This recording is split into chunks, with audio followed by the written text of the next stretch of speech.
إن الحمد لله نحمده ونستعينه ونستغفره ونعوذ بالله من شرور أنفسنا وسيئات أعمالنا. من يهده الله فلا مضل له ومن يضلله فلا هادي له. أشهد أن لا إله إلا الله وحده لا شريك له وأشهد أن محمدا عبده ورسوله. أما بعد، قد قال الله تعالى في محكم تنزيله: أعوذ بالله من الشيطان الرجيم. يا أيها الناس اتقوا ربكم الذي خلقكم من نفس واحدة وخلق منها زوجها وبث منهما رجالا كثيرا ونساء واتقوا الله الذي تساءلون به والأرحام إن الله كان عليكم رقيبا. وقال نبينا صلى الله عليه وسلم: فإن خير الحديث كتاب الله وخير الهدي هدي محمد صلى الله عليه وسلم وشر الأمور محدثاتها وكل محدثة بدعة وكل بدعة ضلالة وكل ضلالة في النار. எல்லாம் வல்ல அல்லாஹ் சுப்ஹானஹு வ தஆலாவை புகழ்வோம், போற்றுவோம். எம் காருண்ய நபி ஸல்லல்லாஹு அலைஹி வஸல்லம் அவர்கள் மீது சாந்தி சமாதானம் உரைப்போம். இறுதி நாள் வரைக்கும் அன்னவரின் அடிச்சுவடை பின்பற்றுவோம் இன்ஷா அல்லாஹ். அன்புக்குரிய சகோதரர்களே,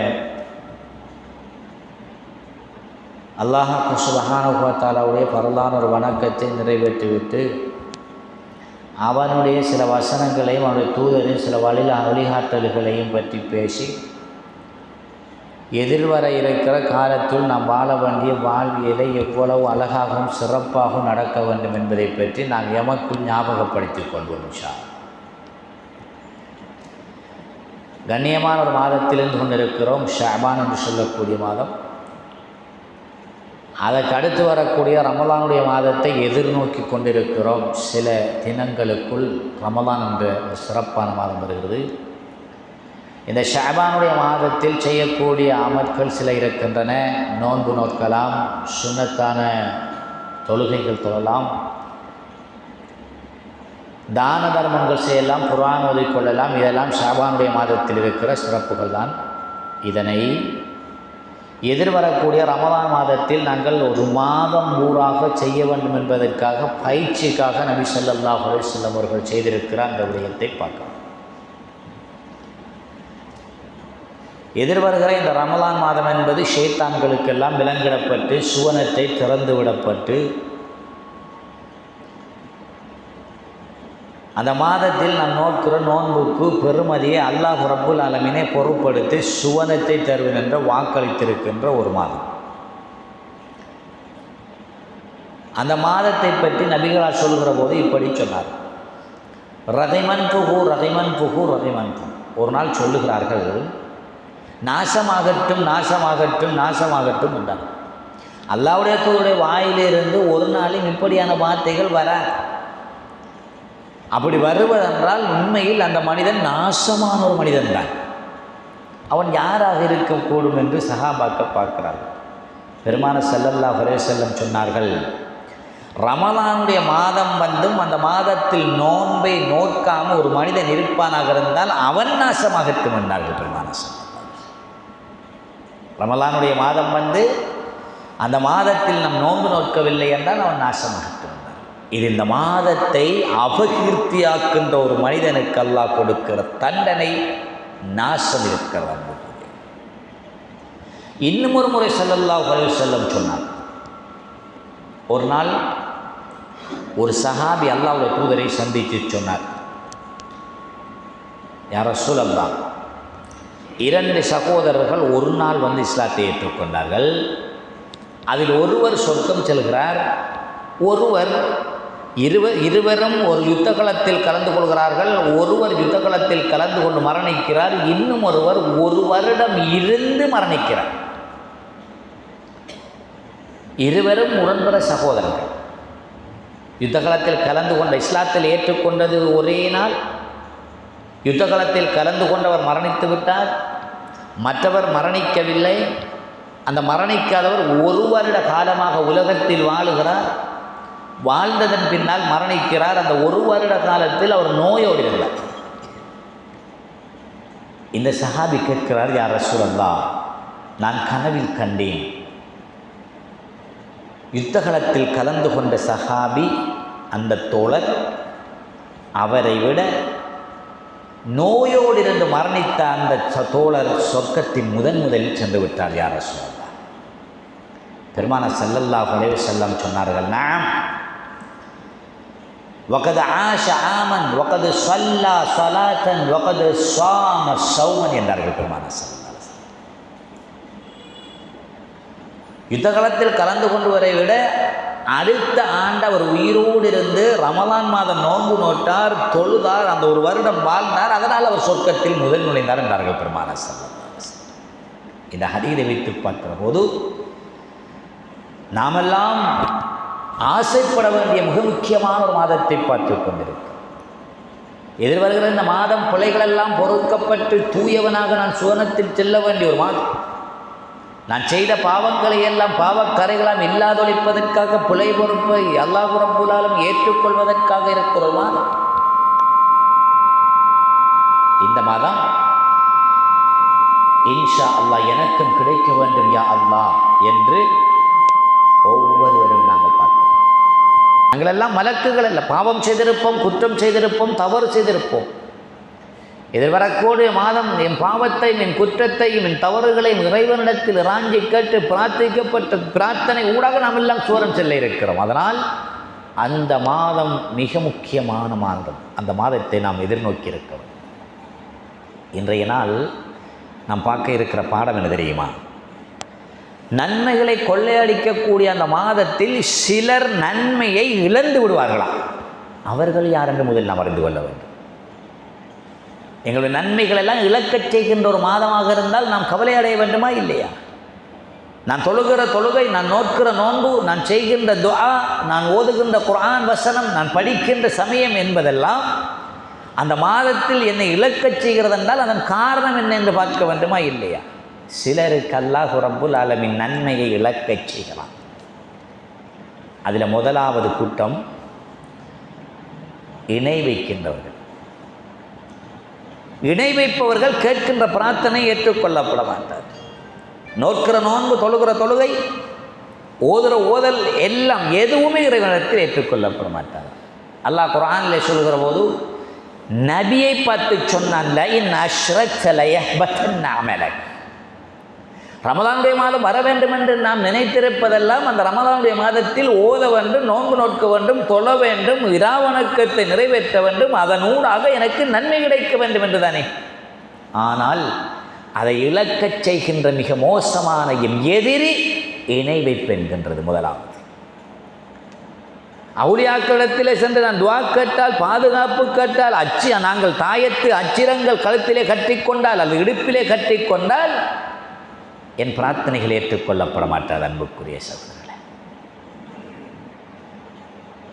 எனக்கான தேவைகளை என் ரப்புல் ஆலமீனிடத்தில் இருக்கிறோம் என்று பிரார்த்திக்க வேண்டும். எனக்கான பாதுகாப்பு, எனக்கான தேவையை நிறைவேற்றுவது, என்னை இந்த உலகத்தில் வாழச் செய்வது, உணவு தருவது, உடை தருவது, உரையில் தருவது, இச்சுணையும் இறைவன் தான் என்கின்ற ஒரே ஒரு எண்ணத்தோடு நாம் வாழ்ந்தால் மாத்திரம்தான் எமக்கு அல்லாஹ்வுடைய அருள் கிடைக்கும். இல்லை என்றால் இணை வைத்தலில் இருப்போமாக இருந்தால் என் பிரார்த்தனைகள் எதுவும் எனக்கு ஏற்றுக்கொள்ளப்பட மாட்டார். சிலர் கழுத்துகளிலே தாயத்துக்களை போட்டிருப்பார்கள், இன்னும் சிலர் இடுப்புகளிலே தாயத்து கட்டிருப்பார்கள். இத்துணைக்கு மத்தியிலே தொழுது கொள்வார்கள், நோன்பு நோற்றுக் கொள்வார்கள், ஹஜ் செய்து கொள்வார்கள். எங்கனம் ஏற்றுக்கொள்ளப்பட போகிறது? அல்லாஹ் குர்ஆனிலே சொன்னான், நபியை பார்த்து சொன்னான், லஇன் அஷ்ரக்த லயஹ்பத்தன்ன அமலக். நபியையே பார்த்து சொன்னால் நீ இணை வைத்தால் உன் அமலும் அழிந்து விடும் என்றான். அமல் அழியக்கூடிய மிக முக்கியமான ஒரு விடயம் இணை வைத்தலாக. அன்புக்குரிய சகோதரர்கள், சிலை வணக்கம் மாத்திரம்தான் இணை வைத்தல் அல்ல. சில நேரம் நான் ஒரு விடயத்தை செய்துவிட்டு அந்த விடயம் என்னால் தான் ஆனது என்று சொன்னாலும் அது இணை வைத்தலாக மாறிவிடும். அன்புக்குரிய சகோதரர்கள், குறிப்பாக ஒரு வீட்டை கட்டிவிட்டு இந்த வீடு நான் தான் கட்டினேன், என்னுடைய முற்று முழுக்க நான் தான் என்று சொன்னால் அது நினைவைத்தலாகும். எப்படி சொல்ல வேண்டும் தெரியுமா? அல்லாஹ்வுடைய சக்தி என்னுடைய முயற்சி, அல்லாஹ்வுடைய சக்திக்கு பின்னால் என்னுடைய முயற்சியினால் இது கட்டப்பட்டது என்று சொல்வதுதான் ஒரு ஈமான் கொண்ட மூமினின் பேச்சாக இருக்க வேண்டுமே தவிர நான் இல்லை என்றால் இதை செய்து முடிக்க முடியாது என்ற ஒரு வார்த்தை பிரயோகம் பாவித்து விட்டாலே அது இணை வைத்தலுக்குரிய வார்த்தையாகும். ஒரு வாகனத்தை ஓட்டிச் செல்கிற ஒரு சாரதி இக்கட்டான ஒரு சூழ்நிலையில் வாகனத்தை கடுமையான முறையில் பாதுகாத்து எடுத்து ஓடி முடித்துவிட்டு ஒரு இடத்திலே உட்கார்ந்திருந்து நான் மாத்திரம் இதை ஓடவில்லை என்றிருந்தால் இந்த வாகனம் பழுதடைந்திருக்கும் அல்லது விபத்துக்குள் உள்ளாயிருக்கும் என்று சொன்னால் அது இணை வைத்தலாக மாறிவிடும். அன்புக்குரிய சகோதரர், அல்லாஹ்வுக்கு பின்னால் என்னுடைய முயற்சியின் காரணத்தினால் இதை இப்படி நடந்தது என்று சொன்னால்தான் அந்த இபாதத்தை ஏற்றுக்கொள்ளப்படுகிறது. எனவே என் அமல் அழிவதற்கு மிக முக்கியமான காரணம் ஷிர்க்கோடு இணை வைத்தலோடு இருந்து நாம் ஒரு போதும் செய்துவிடக்கூடாது. அதனால் என் வீடுகளிலே போத்தல்கள் கட்டி தூக்கப்பட்டிருந்தால், என் வீட்டிலே தகடுகளில் எழுதப்பட்டு பதிக்கப்பட்டிருந்தால், அஸ்மாவுல் உஸ்னாக்களை ஆயத்து குருசிகளை பேப்பர்களில் எழுதிவிட்டு அது இறைவனிடம் பாதுகாப்பு தருகிற பாதுகாப்பு அங்கி என்று கொழுகப்பட்டிருந்தால், அல்லது கழுத்துக்களிலே தாயத்து போடப்பட்டிருந்தால், இடுப்புகளிலே தாயத்து கட்டியிருந்தால், அல்லது பாதுகாப்புக்காக எதையாவது நீங்கள் தகடுகளால் பத்திரிகைகளால் ஓலைகளால் ஏதாவது ஒன்றால் எம்மிடத்தில் இருக்குமாக இருந்தால் அல்லாஹ்வை நான் நம்பவில்லை, அதை பாதுகாப்பாக நான் கருதினால் என் அமல்கள் அழிந்துவிடும். ஆதலால் ரமலானுடைய மாதத்தில் எனக்கு அமல்களை எடுக்க முடியாத ஒரு இக்கட்டான சூழல் ஏற்பட்டுவிடும். ஆதலால் அதிலிருந்து நாம் முதலில் தப்பித்துக் கொள்ள வேண்டும். அன்புக்குரிய சகோதரர்களே, ரமலானுக்கு முன்னால் பாதுகாக்க வேண்டிய மிக முக்கியமான அம்சம். இரண்டாவது, நபி ஸல்லல்லாஹு அலைஹி வஸல்லம் அவர்கள் சொல்லி காட்டுகிறார், கொடலுறவுகளை வெறுத்திருப்பவர்களின் அமல்கள் இறைவனிடத்தில் கேள்விக்கணையாகிவிடும். தன்னுடைய குடலுறவுகளை வெறுத்த நிலையில் ஒருவர் செய்கின்ற இபாதத்துக்கள் கேள்விக்குறியாகிவிடும். தாயோடும் தந்தையோடும் தாயும் தந்தையும் அல்லது தாயோடும் தந்தையோடும் பிள்ளைகள் பிள்ளைகளோடு தாயும் தந்தை என்று நானா தம்பி அல்லது சகோதர சகோதரிகள் என்று அவர்களுக்குள் அவர்கள் தங்களுடைய உறவுகளை விரிசல்களாக வைத்துக் கொண்டிருக்கிற நிலைமை பார்க்கிறோம். இது என் இபாதத்துக்கு ஏற்படுத்துகின்ற மிக முக்கியமான ஒரு இடை. மிக கவனமாக பார்க்கணும். நபி ஸல்லல்லாஹு அலைஹி வஸல்லம் சொன்னார்கள், உங்களில் வங்குரோத்துக்காரன் யார் என்று தெரியுமா என்று கேட்டார்கள். சஹாபாக்கள் எல்லாம் சொன்னார்கள், யாரிடத்தில் தீனார் திர்ஹம் இல்லையோ அவர்கள் தான் வங்குரோத்துக்காரர்கள் என்றார்கள். அல்லாஹ்வுடைய தூதர் சொன்னார்கள், இல்லை, சிலர் நோன்பு நோட்டிருப்பார்கள், ஹஜ்ஜி செய்திருப்பார்கள், தொழுதிருப்பார்கள், ஏனைய அமல்கள் செய்திருப்பார்கள். அவர்கள் இந்த உலகத்தில் வாழுகிற போது அவர் ஒரு அமலாளி, அவர் உண்மையில் ஒரு இபாதத், ஒரு ஆபித் என்று பெயர் பெற்றிருப்பார். ஆனால் மறும நாளையிலே அல்லாஹ் ரப்புல் ஆலமீன் ஒட்டுமொத்த சமூகத்தின் முன்னால் அவரை எழுப்புவான். அவருக்கான அந்த அமலோடு அவர் சொர்க்கம் செல்ல இருக்கிற அந்த நேரத்தில் அவருடைய ஒரு அடி சொர்க்கத்தில் வைப்பதற்கு முன்னால் அவரை அந்த சொர்க்கத்தை விட்டும் தடை செய்வதற்காக அந்த குடும்ப உறவுகள் வரும். அன்புக்குரிய சகோதரர்களே, அல்லாஹ்விடத்திலே சொல்வார்கள், யா அல்லாஹ், அவர் சொர்க்கம் போக முடியாது என்று தடுத்து விடுவார்கள். சொல்வார்கள், உலகத்தில் வாழுகிற போது என் குடலுறவுகளை மதிக்காதவர், அவருடைய எங்களுக்கு சேர வேண்டிய ஹக்குகளை அவர் தரவில்லை, குடலுறவை மதிக்கவில்லை, எங்களோடு பேசவில்லை, எங்களுக்கு தருவதை தரவில்லை. உலகத்தில் வாழுகிற போது அவராக, அவர் பொருளாக, அவருடைய குடும்பமாக மாத்திரம் வாழ்ந்திருந்தால், ஆதலால் எங்களுடைய உரிமங்களை அவர் எடுத்து விட்டார் யா அல்லாஹ் என்று சொல்லப்படும். அல்லாஹ் உடனடியாக அவருடைய அமல்களை எல்லாம் மற்றவர்களுக்கு மாற்றி கொடுத்து விட்டு அவரை நரகத்திற்கு மாற்றி விடுவான் என்ற செய்தியை பெருமானார் ஸல்லல்லாஹு அலைஹி வஸல்லம் சொன்னார்கள். இதுவும் இந்த உலகத்தில் என்னுடைய இபாதத்துக்கள் அழிந்து போவதற்கான மிக முக்கியமான ஒரு விடயம்.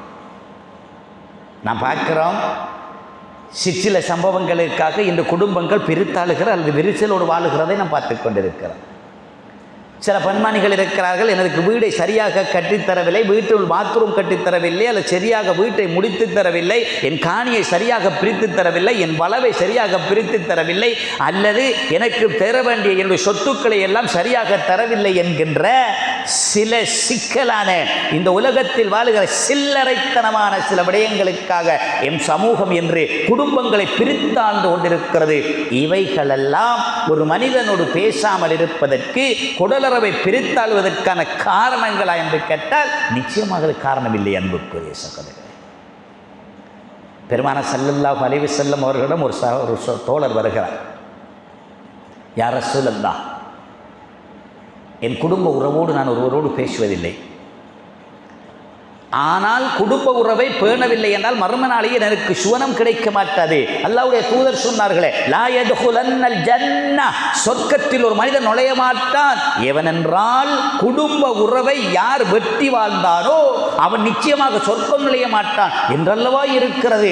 எனவே யா ரசூலல்லாஹ், நான் அவரோடு பேச வேண்டும் என்பதற்காக அவர் வீட்டுக்கு போனேன். எந்த அளவுக்கென்றால் அவருடைய அடுப்பம் கதை வரைக்கும் சென்றேன். நான் போகின்ற நேரங்கள் எல்லாம் அவர் வேறு வழியால் போய்க் கொண்டிருக்கிறார். யா ரசூலல்லாஹ், நான் பார்ப்பதற்கு சென்றால் என்னை விட்டு வேற்று வழியால் செல்கிறார். நான் எப்படி நடந்து கொள்வது என்று கேட்டார். பெருமானார் ஸல்லல்லாஹு அலைஹி வஸல்லம் சொன்னார்கள், ஒரு நாளைக்கு 70 தடவையேனும் அவரை சந்திப்பதற்காக செல்.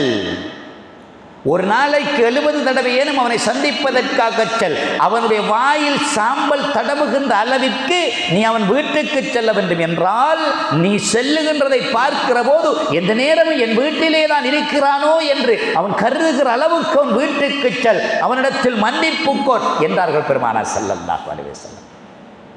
ஒரு நாள் 2 நாள் பார்த்துவிட்டு அவர் பேசுவதில்லை நானும் பேசுவதில்லை என்று முடங்கிக் கொண்டு திரிவது என்பது குடும்ப உறவுகளை பேணுவதில் அடையாது. அவர்கள் பேசாவிட்டாலும் நான் பேச வேண்டும். அதனால் தான் நபிகளார் ஸல்லல்லாஹு அலைஹி வஸல்லம் அவர்கள் சொன்னார்கள், இருவருக்குள் பிணக்குகள் வந்து அந்த பிணக்குகளிலே நான் குற்றம் செய்தாலும் குற்றம் செய்யாவிட்டாலும் முதலில் யார் ஒருவன் சலாம் சொல்லி பேசிக் கொள்கிறாரோ அவனுக்கு சொர்க்கத்தை அல்லாஹ்வுடைய தூதர் புறப்படுகிறார்கள்.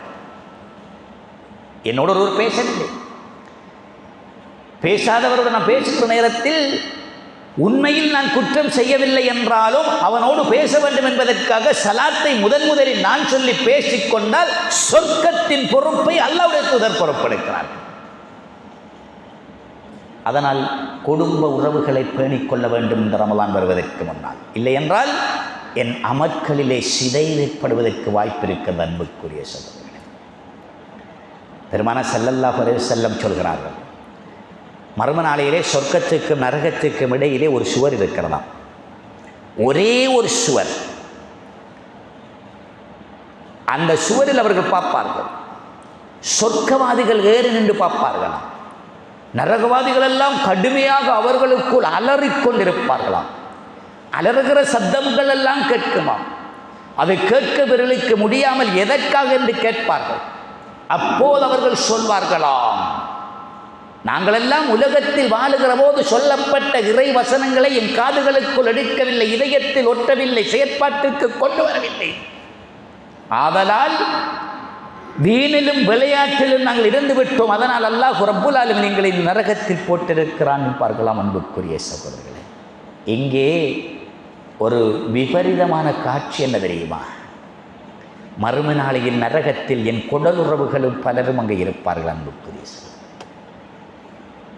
எனவே தான் உலகத்தில் வாழுகிற போது அவர்களை அண்டி வாழ வேண்டிய அவசியம் இருக்கிறது. அதிகமான பணக்கார வம்சத்தைச் சேர்ந்தவர்கள் இருக்கிறார்கள். அவரும் அவர் மனைவியும் அவரை சுற்றி இருக்கின்றவர்களையும் அவரோடு பணம் இருப்பவர்களையும் அல்லது அவர் போன்று பணம் இருப்பவர்களையும் தவிர மற்றவர்களை அவர்களுக்கு தெரியாது. அவர் குடும்ப உறவின் எச்சங்கள் ஏதோ ஒரு மூலையில் ஒரு இடத்தில் ஒரு ஓரத்தில் உட்கார்ந்திருப்பார்கள். இருக்க இடமில்லாமல் உடுக்க உடை இல்லாமல் வாழுவதற்கு வாழ்வியலில் கடுமையாக நசுக்கப்பட்டவர்களாக இருப்பார்கள்.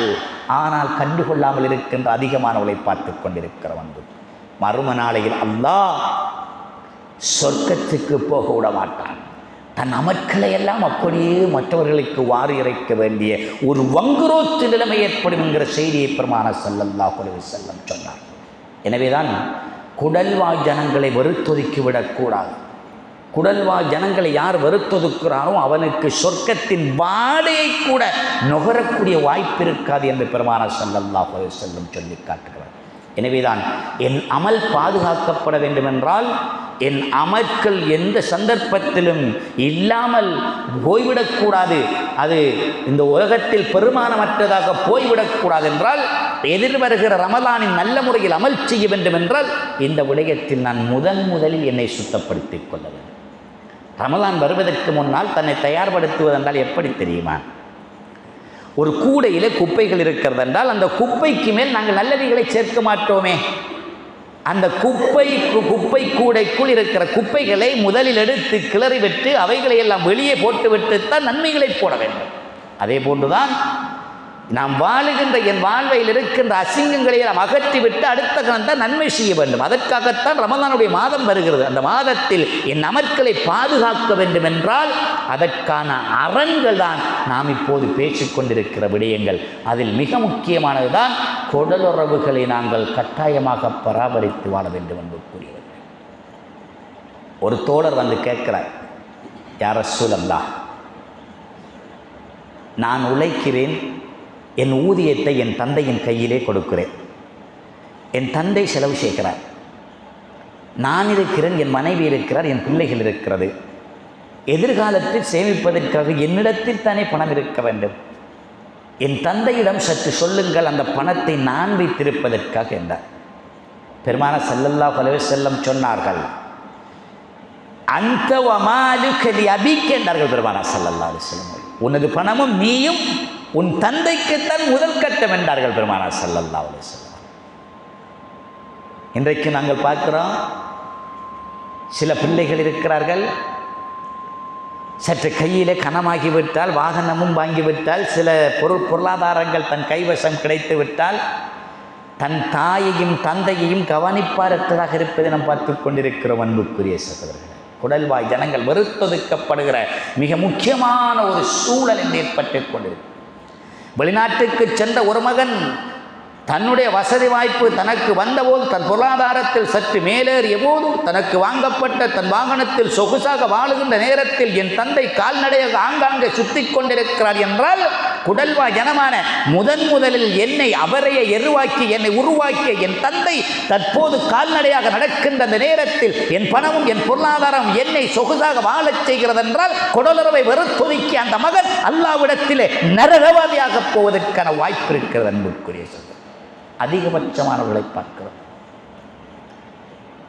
என் குடும்ப உறவில் சகோதரன் சகோதரிகள் எல்லாம் ஏழை எளியவர்களாக ஆங்காங்கே ஓரங்களில் வாழ்ந்து கொண்டிருக்கிற நேரத்தில் என் பணமும் என் பொருளாதாரம் என்னிலும் என் மனைவியிலும் என் பிள்ளையோடு இருந்து கொள்கிற வகையில் வாழுகிற ஒவ்வொருவரும் இதை சிந்திக்க வேண்டிய அவசியம் இருக்கிறது. அன்புக்குரிய சகோதரர்கள், எனவேதான் என்னுடைய அமல் பாதுகாக்கப்படுவதற்கு கட்டாயமாக நாம் சிந்திக்க வேண்டிய மிக முக்கிய அம்சம், என் குடலுறவுகளை நான் கட்டாயம் பேணியாக வேண்டும்.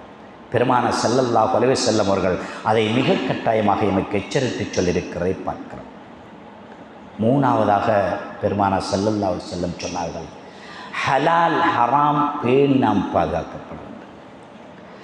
ஹலால் ஹராம் யார் பேணவில்லையோ அவர் செய்கின்ற எந்த அமலும் ஏற்றுக்கொள்ளப்பட மாட்டார்.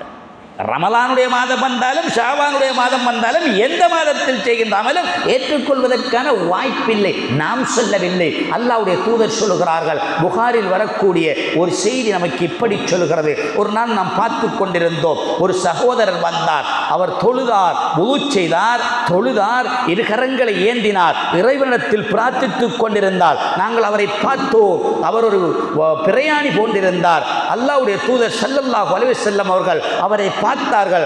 பார்த்திடத்தில் சொன்னார்கள், இவர் குடித்தது, இவர் உடுத்தது, இவர் உண்டதெல்லாம் ஹராமாக இருக்கின்ற நேரத்தில் இவருடைய பிரார்த்தனையை அல்லாஹ் எப்படி ஏற்றுக்கொள்வார் என்ற செய்தியை பெருமானார் ஸல்லல்லாஹு அலைஹி வஸல்லம் சொன்னார். அப்படி என்றால் ஹராம் ஹலால் பார்க்காமல் உழைத்த ஊதியத்தில் நோக்கின்ற நோன்பு செய்கின்ற எந்த ஒரு அமலும் ஏற்றுக்கொள்வதற்கான வாய்ப்பில்லை. என்பதற்குரிய சகோதரர்களே, அதிகப்படியானவர்களை பார்க்கிறோம். நாங்கள் தன் பொருளாதாரங்களை தேடுகிற போது ஹராம் ஹலால் பார்ப்பதில்லை, ஆனால் அமட்கள் ஏற்படுவார். அவர் ஹஜ்ஜி செய்தால் என்ன, நோன்பு நோற்றால் என்ன, தொழுதால் என்ன, ஏனைய வணக்கங்கள் செய்தால் என்ன, எல்லா வணக்கங்களுக்கும் இன்றியமையாத மிக முக்கியமான ஒரு சூத்திரம் அவருடைய பொருளாதார பொருளீட்டல் என்பது ஹலாலாக இருக்க வேண்டும். முதலில் பெருமானார் ஸல்லல்லாஹு அலைஹி வஸல்லம் அவர்கள் இது பற்றி கடுமையாக எச்சரித்தார்கள். அன்புக்குரிய சகோதரர்களே, ஒரு சந்தர்ப்பத்தில் பழங்கள் நிறைந்த ஒரு சந்தையால் போய்கொண்டிருக்கிறார்கள். அந்த இடத்தில் திராட்சை பழங்கள் இருக்கிறது. அல்லாஹ்வுடைய தூதர் சென்றவர்கள் சற்று பின்னோக்கி வந்தார்கள். அந்த பழத்தை பார்த்து இது என்ன என்று கேட்டார்கள். அவர் சொன்னார், இது திராட்சை பழம் என்றார். திராட்சை பழத்திற்கு ஒரு நிறம் இருக்கிறது, அந்த நிறத்தை காணவில்லையே என்றார். யார் ரசூலல்லாஹ், இது பழுப்பதற்கு முந்திய பருவம் என்றார். அல்லாஹ்வுடைய தூதர் சொன்னார்கள், உண்பதற்கு முடியாத பருவத்தை கொண்டு விற்பதற்கு உனக்கு அனுமதி அளித்தவர் யார் என்றார்கள் பெருமானார் ஸல்லல்லாஹு அலைஹி வஸல்லம் அவர்கள். உண்பதற்கு முந்திய பருவத்தை உண்ணக்கூடிய பருவம் என்று வித்தது ஏமாற்றி என்று பெருமானார் ஸல்லல்லாஹு அலைஹி வஸல்லம் அவர்கள் சொன்னார்கள். அன்புக்குரிய சகோதரர்களே, இன்னும் ஒரு சந்தர்ப்பத்தில் ஒருவர் ஒரு மாடு வளர்த்து வந்தார். அது நிறைந்த பாற்கறக்கக்கூடியது. காலம் செல்ல அதை விற்க வேண்டிய ஒரு நிலைமை ஏற்பட்டது. அதை விற்க வேண்டும் என்பதற்காக ஒருவரிடத்தில் பேசியிருந்தார். அவர் வருவதற்கு நாளானியது. சுமார் 3 நாட்களாக அந்த பால் மாற்றில் இவர் பால் கறக்கவில்லை. தன் சக இன்னொரு சோழரிடம் கேட்கிறார், இதனுடைய பால் மடி பெரிதாக இருக்கிறதே, என்ன நடந்தது என்று கேட்டார். இந்த உரியவர் சொன்னார், இந்த மாட்டில் அதிகமான பால் கறக்கலாம் என்று கூறி இதனுடைய விலையை கூடுதலாக வாங்குவதற்கு வாய்ப்பிருக்கும். ஆதலால் சுமார் 3 நாட்களாக நான் இந்த மாட்டிலிருந்து பால் கறக்கவில்லை என்று சொன்னார். பெருமானார் ஸல்லல்லாஹு அலைஹி வஸல்லம் அவரிடத்தில் இந்த செய்தி செல்கிறது. அல்லாஹ்வுடைய தூதர் சொன்னார்கள், இந்த வேலை என்பது வட்டிக்கு சமனானது என்றார்கள் பெருமானார் ஸல்லல்லாஹு அலைஹி வஸல்லம். ஏமாற்று வித்தை, இது வட்டி என்றார்கள் பெருமானார் ஸல்லல்லாஹு அலைஹி வஸல்லம். அன்புக்குரியவர்களே, அதிகமான தொழில்கள் என்று நிச்சயமாக பொருளாதாரம் தேடுவதில் தன் பொருளாதாரத்தை எப்படி உயர்த்தி கொள்ள வேண்டும் என்கிற நோக்கத்தோடு மாத்திரம் இருக்கிறார்களே தவிர அது ஹலாலா ஹராமா என்று பார்ப்பதில் கவனக்குறைவோடு இருக்கிறார்கள். அல்லாஹ்வுடைய தூதர் சொன்னார்கள், இந்த மனித சமுதாயத்தின் பக்கம் ஒரு நாள் வரும், அந்த நேரத்தில் அவர்கள் பொருளாதாரத்தை ஈட்டக்கூடியவராக இருப்பார்கள், அதிகபட்சம் பொருளாதாரத்தை ஈட்டக்கூடியவராக இருப்பார்கள். அது ஹலாலா ஹராமா என்பதை அவர்கள் பார்க்கவே மாட்டார்கள் என்றார்கள் பெருமானார் ஸல்லல்லாஹு. அந்த காலம் இது அன்புக்குரிய. மீன் வியாபாரி எடுத்துக்கொண்டால் சாதாரணமாக பாதையில் நிற்கிற மீன் வியாபாரி கூட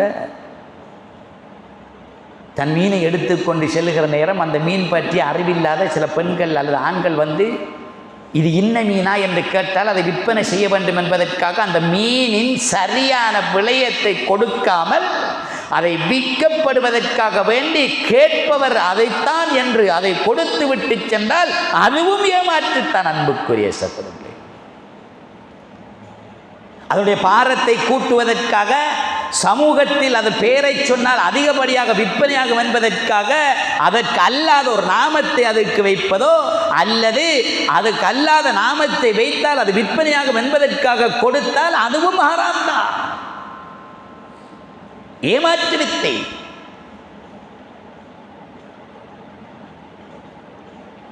வேளாண்மை வெட்டக்கூடிய சந்தர்ப்பத்தில் சிலர் நெற்கள் வெட்டப்படும். அந்த நேரத்தில் வசதி வாய்ப்போடு இருப்பவர்கள் தன் பணங்களோடு நெற்களை வெட்டுகின்ற களத்துக்கே சென்று விடுவார்கள். வெட்டப்படுகிற நெற்களை எல்லாம் அந்த காட்சி கொடுத்து அந்த இடத்தில் வாங்குவார்கள். அதை கொண்டது ஒரு இடத்தில் சேமிப்பார்கள். சமூக மட்டத்தில் நெற்களுக்கு தட்டுப்பாடை ஏற்படுத்துவார்கள்.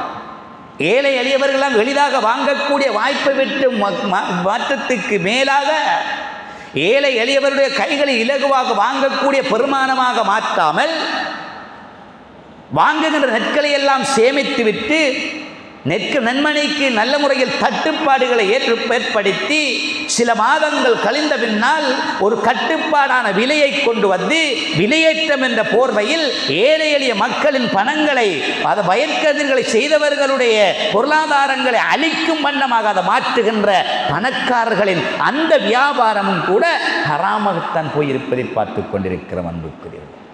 எனவேதான் வசதி வாய்ப்போடு இருப்பவர்களும் வசதியற்றவர்களும் செய்கின்ற தொழில் ஊடாகவும் பொருளீட்டல் ஊடாகவும் அதிகப்படியான ஹலால் ஹராம் பார்க்காமல் பொருளாதாரம் தேடிக்கொண்டிருப்பதை பார்த்து கொண்டிருக்கிறோம். எனவேதான் அதுவும் தன் அமலை வீணாக்கக்கூடியது. அன்புக்குரிய சகோதரர்களே, பெருமான ஸல்லல்லாஹு அலைஹி வஸல்லம் அவர்கள் சொல்லி காட்டினார்களே, நான் உடுக்கின்ற உடை, நான் உண்ணுகின்ற உணவு, நான் இருக்கின்ற இடம் ஹராமாக இருந்தால், அது மோசமான முறையில் பொருளீட்டல் பண்ணப்பட்டிருந்தால் என் பிரார்த்தனைகள் ஏற்றுக்கொள்ளப்பட மாட்டாது, என் தொழுகை ஏற்றுக்கொள்ளப்பட மாட்டாது, என் ஜக்காத் ஏற்றுக்கொள்ளப்பட மாட்டாது. எனவே நான் பொருளீட்டலில் ஹலால் ஹராம் பேணி சாப்பிட வேண்டும். அபூபக்கர் ரலியல்லாஹு தஆலா அவர்களுக்கு ஒரு நாள் அவருடைய காபிரான ஒரு தோழரோடாக உணவு கொடுக்கப்பட்டது. நெருக்கமான ஒரு தோழர். அபூபக்கர் ரலியல்லாஹு தஆலா அவர்களுக்கு உணவு கொடுக்கப்பட்டவுடன் நெருக்கமான தோழராக இருந்தும் கூட அந்த உணவை அவர்கள் வாங்கிக் கொள்ளவில்லை. தோழர்களால் கேட்கப்படுகிற, எதற்காக நீங்கள் அதை உண்ணவில்லை? சில நேரம் மார்க்கமில்லாத அந்த தோழர் தந்த உணவு ஹராமாக இருந்தால் அது என்னில் சேர்ந்து விடுமோ என்று நான் அச்சப்படுகிறேன் என்றார்கள் அபூபக்கர் ரலியல்லாஹு. எந்தவித கூச்ச நாச்சம் வெட்கமும் இல்லாமல் உண்ணுகிற அந்த உணவு பொருளாதார பொருளீட்டல் கொண்டோருக்கு இந்த செய்திகள் எல்லாம் மிக மிக முக்கியமான அம்சங்கள். அன்புக்குரிய சகோதரர், ஒரு சந்தர்ப்பத்தில் ஹசன் ஹுசைன் ரலியல்லாஹு தஆலா அன்ஹுமா இருவர் கடுமையான பசி, அந்த பசியோடு அவர்கள் இருவருமாக அலைகிறார்கள். அல்லாஹ்வுடைய தூதருக்கும் பசி. ஆயிஷா ரலியல்லாஹு தஆலா இடத்துல வந்து கேட்கிறார்கள், ஏதாவது உண்பதற்கு உணவு இருக்கிறதா என்றார்கள். உணவில்லை என்றார்கள். ஃபாத்திமா ரலியிடம் வந்தார்கள். ஃபாத்திமா ரலியிடமும் கேட்டார்கள், அங்கேயும் உணவில்லை. எங்கே உங்கள் பிள்ளைகள் என்று கேட்டார்கள். அந்த இருவரும் இதோ இந்த பக்கம் போகிறார்கள் என்றார்கள். இருவரையும் பார்ப்பதற்காக அல்லாஹ்வுடைய தூதர் வந்தார்கள், காணவில்லை. ஒரு தோழரை காண்கிறார். அந்த தோழரிடத்தில் சென்றார், இருவரையும் பாருங்கள் என்றார். அவர் பார்த்து வந்து சொல்கிறார், நான் இன்ன தோட்டத்தில் அவர்கள் இருவரும் உண்டு கொண்டிருப்பதை கண்டேன் என்றார். அப்படி என்றால் இருவரையும் பார்ப்பதற்காக உடனடியாக அல்லாஹ்வுடைய தூதர் ஓடி ஓடி வருகிறார்கள். தோட்டத்திலே பார்க்கிறார்கள், இருவருடைய வாய்க்குள்ளே ஈத்தம்பழம் இருக்கிறது. பெருமானார் ஸல்லல்லாஹு அலைஹி வஸல்லம் அவர்கள் வந்த மாத்திரத்தில் முதல் அந்த தோட்டக்காரனை பார்த்து கேட்கிறார்கள், இவர்கள் உண்டு கொண்டிருக்கிற இந்த ஈத்தம்பழம் என்ன வகையான ஈத்தம்பழம் என்று கேட்டார்கள். தோட்டக்காரர் சொன்னார், அது ஜக்காத்துடையது என்றார்.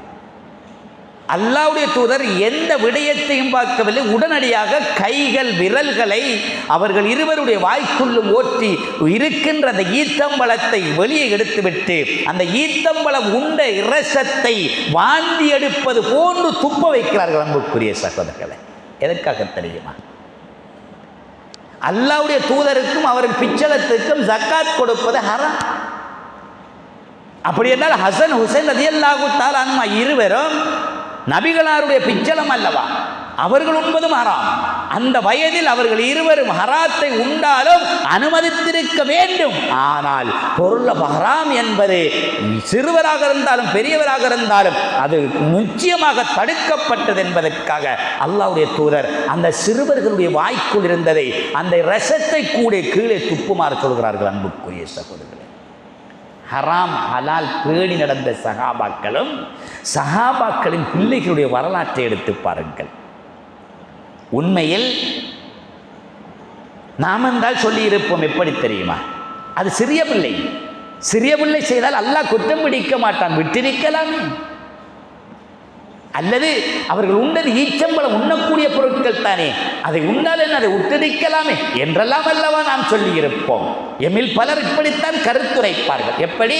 அது சிறிய பிள்ளை, அது உணவு தானே, அது பசிக்காகத்தானே உண்டது என்றெல்லாம் அதற்கென்று சில வியாக்கியானங்களை சொல்லி அந்த ஹராத்தை ஹலாலாக்க முற்படுவார்கள்.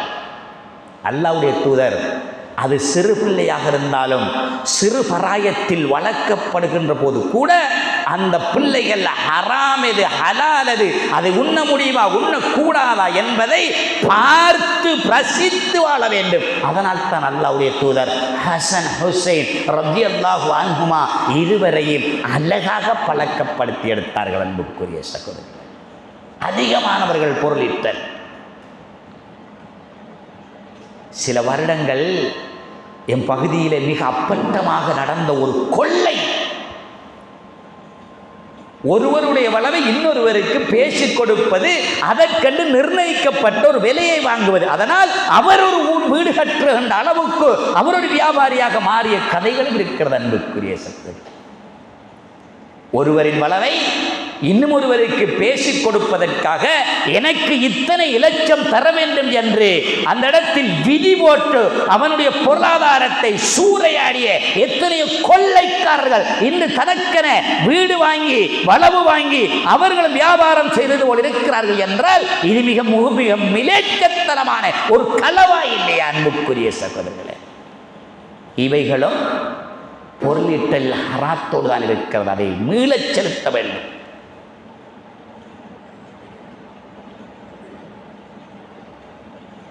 இப்படி ஹராம் ஹலால் தெரியாமல் உழைத்த பலர் இருந்து கொண்டிருப்பதை பார்க்கிறோம்.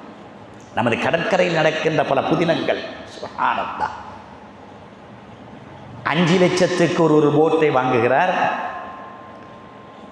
அவருடைய வியாபாரத்தை அவருடைய மீன்களை பிடித்து கொண்டிருப்பார். அதை தொடராக செய்வதற்கு சில ரூபாய்கள் தேவைப்படும். 1 லட்சம் யாரிடத்திலாவது வாங்குவார். அது 6வது லட்சமாக மாறும். கடலுக்கு சென்று வந்துவிட்டால் அந்த மீனில் 100க்கு 10 ரூபாய் கொடுத்தே ஆக வேண்டும். பணம் தந்தவருக்கு அந்த மீனையும் அவருக்கே கொடுத்தாக வேண்டும். இரட்டிப்பான பங்கை அவர் உழைப்பார். வாங்கிய 1 லட்சம் வாங்கியதற்காக எந்த விதமான சரியான பணங்களை பெற்றுக்கொள்ளாமல் இன்று வரை கடனாளியாக இருக்கிற அதிகமான கடற்கரை தொழிலாளர்கள் இருந்து கொண்டிருக்கிறார்கள். நாம் சொல்ல வேண்டியது என்ன தெரியுமா? உண்மையில் 5 லட்சத்து பெருமானமான ஒரு போட்டினிடத்தில் இருக்குமாக இருந்தால், இன்னும் ஒரு வருடத்தில் ஒரு லட்சத்தை நான் வாங்குவனாக இருந்தால் 6 லட்சமாக மாறுகிறது. எனக்கு 600 ரூபாய்க்கு மீன்பட்டு விட்டால் அதில் 100 ரூபாய் மாத்திரம்தான் அந்த 1 லட்சம் தந்தவருக்கு ஹலால். எந்த வகையில் அவரிடத்தில் 10 ரூபாய் கமிஷன் வாங்க முடியும்? 100க்கு 10 ரூபாய் எப்படி கமிஷன் வாங்க முடியும்? அவனுடைய மீனை நான் தான் விற்க வேண்டும் என்று அதை எப்படி அவர் பொறுப்பேற்க முடியும்? வெட்ட வெளிச்சத்தில் இருக்கின்ற ஹராம், அதில் பலர் பொருளாதாரம் தேடி இருக்கிறார்கள். அல்லாஹ்வை அஞ்சிக் கொள்ள வேண்டும் அன்புக்குரிய சகோதரர்கள். இன்று வரை பொருளாதார வீழ்ச்சியில் இருந்து கொண்டிருக்கின்ற இந்த கடற்கரை தொழிலாளர்களுக்கும் அதற்கு கொடுத்துதவிய சில வசதிக்காரர்களுக்கும் இடையில இருக்கின்ற இந்த பொருளாதார சீர்கட்டை அல்லாஹ் அவர்களுக்கு விளக்கப்படுத்த வேண்டும். அந்த விளக்கம் இல்லாமல் இதை தன் தொழில் என்ற நாடி வாழ்ந்தால் அவர்கள் அல்லாஹ்வை அஞ்சிக் கொள்ளட்டும். அவர்களுடைய வணக்கம், அவருடைய நோன்பு, அவருடைய ஜக்காத், அவர்களுடைய ஏனைய இபாதத்துக்கள் கேள்விக்குறியாகிவிடும். எனவேதான் வருகிற ரமலானில் நான் நோன்பு நோட்டு இறைவனிடத்தில் இருகரமின்றி பிரார்த்திக்க வேண்டும் என்றால், நான் ஓதுகிற ஓதல், நான் நோன்பு நோக்கின்ற நோன்பு, நான் கொடுக்கின்ற என்னுடைய தர்மம் எல்லாம் இறைவன் ஏற்றுக்கொள்ள வேண்டும் என்றால் இப்படியான பாவ கரைகளிலிருந்து அல்லாஹ் என்னை பாதுகாக்க வேண்டும் அன்புக்குரியவர்களே. இன்னும் இருக்கிறார்கள் சிலர் திருமணம் என்ற போர்வையில் ஏக்கர் கணக்கில் காணிகளை வாங்கி கொண்டிருக்கிற சிலர். திருமணம் என்ற போர்வையில் ஏக்கர் கணக்கில் காணிகளை வாங்கி கொண்டு இன்று வரை அந்த காணிகளை அவர் செய்து அதில் ஹஜ்ஜி செய்கிறார், அவர் ஜக்காத்தும் கொடுக்கிறார். எந்த வகையில் நியாயமாகும்? பொருளாதாரத்திலிருந்து பங்கு சொத்துடைமை அடிப்படையில் அவனுடைய மகனுக்கு கிடைக்க வேண்டிய சொத்து, அவனுடைய தம்பிக்கு கிடைக்க வேண்டிய சொத்து, அவனுடைய மனைவிக்கு கிடைக்க வேண்டிய சொத்து, அவனுடைய அடுத்த மகளுக்கு கிடைக்க வேண்டிய சொத்து, மூத்த மகள் என்ற போர்வையில் 4 ஏக்கர் 5 ஏக்கர் 6 ஏக்கர் காணிகளை வாங்கி அதனூடாக அவர் பொருளாதாரத்திலே அதிகபட்ச உச்சத்துக்கு போய் அவர் ஜக்காத் கொடுத்தால், அவர் ஹஜ்ஜி செய்தால், மற்றவர்களுக்கு தான தர்மம் வழங்கினால் எந்த வகையில் நியாயமாக இருக்கப் போகிறது அன்புக்குரிய சகோதரர்களே? தன் சொந்த பொருளாதாரம் அல்லாத இன்னும் ஒருவருடைய பொருளை, ஒரு பெண்ணை திருமணம் முடிக்கிறது என்ற ஊடகத்தை பாவித்து இருட்டடிப்பு செய்து பாவ முறையிலே அவனுடைய பொருளாதாரத்தை சுருட்டி எடுத்து ஹராமான முறையிலே அந்த பொருளாதாரத்தை எடுப்பதென்பது எந்த வகையில் நியாயமாக மாறும் அன்புக்குரிய சகோதரர்களே? எனவேதான் ரமலான் வருவதற்கு முன்னால் இந்த விடயங்களிலே மிக கவனமாக இருக்க வேண்டும். நாங்கள் எதையே நாம் எடுத்தால் அவரிடத்தில் ஒப்படைத்து விட வேண்டும். ஒப்படைக்காத வரை அந்த பாவத்தின் சாபங்கள் எங்களை சார்ந்து கொண்டே இருக்கும் அன்புக்குரிய சகோதரர்களே. பெருமானார் ஸல்லல்லாஹு அலைஹி வஸல்லம் அவர்கள் அதிகபட்சம் கேட்ட துஆக்கள் ஒன்று, யா அல்லாஹ் ஹலாலை ஹலாலாகவும் ஹராத்தை ஹராமாகவும் எனக்கு காட்டு நபிகளார் ஸல்லல்லாஹு அலைஹி வஸல்லம். எனவேதான் நாங்கள் வருகிற ரமலானிலே நாங்கள் செய்யக்கூடிய அமல்களை பாதுகாக்க வேண்டும் என்றால் ஹலால் ஹராம் பேணி பாதுகாத்து நடக்கக்கூடியவர்களாக இருக்க வேண்டும். இன்னும் ஒன்றை நபி ஸல்லல்லாஹு அலைஹி வஸல்லம் சொன்னார்கள், யார் அஸ்ருடைய தொழுகை விட்டு விட்டானோ அவனுடைய அமல்கள் அழிந்துவிடும் என்றார்கள் பெருமானார் ஸல்லல்லாஹு அலைஹி வஸல்லம். மன் தரக்க ஸலாத்தல் அஸ்ர், அஸ்ருடைய தொழுகை யார் விட்டு விட்டானோ அவனுடைய அமல்கள் எல்லாம் வீணாகி போய்விடும். எங்களில் அதிகமான ஆட்கள் இருக்கிறார், உணவை உண்டுவிட்டு தூங்கி விடுவது. ரமலானுடைய மாதம் வந்து விட்டால் ஏதோ ஒரு வகையில் நோன்பு நோற்ற நேரம், அதனால் சுபகை தொழுவது, அடுத்த கணம் லுகர் வரை ஏதோ பயானோ ஏதோ ஒன்று நடக்கும், அதற்காக சமாளித்துக் கொள்வது. அஸ்ருடைய நேரத்தில் சரியாக தூங்கி எழும்புவது.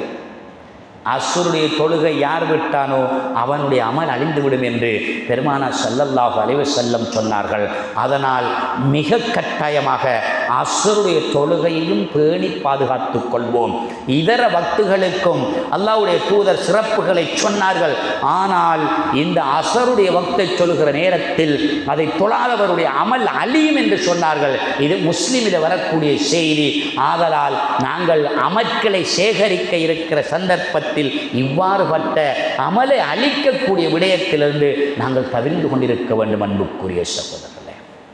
மேலும் ரமலானுடைய மாதத்தில் மேலும் அமலை அளிக்கக்கூடிய நாள் எப்படி தெரியுமா? எங்களில் அதிகமானவர்கள் இருக்கிறோம், ஐங்கால தொழுகை தொழுவதில்லை, ஆனால் நோன்பு நோட்பது. இது எந்த வகையில் சென்று நாமே யோசிக்க முடியாது. ஒரு முஸ்லிமுக்கு இருக்கக்கூடிய கடமைகள் 5. முதல் கலிமா சொல்லியிருக்க வேண்டும், இரண்டாவது தொழுதிருக்க வேண்டும், நோன்பு நோட்டிருக்க வேண்டும், ஹஜ்ஜி செய்திருக்க வேண்டும், ஜக்காத் கொடுத்திருக்க வேண்டும் என்றல்லவா நாங்கள் பார்க்கிறோம். அப்படி என்றால் மிக முக்கியமானது கலிமாவுக்கு அடுத்தது தொழுகை. தொழுகை இல்லை, ஆனால் நோன்பை நோக்கிறார். இவருடைய தொழுகை கேள்விக்குரிய அன்புக்குரிய சகோதரர்கள்.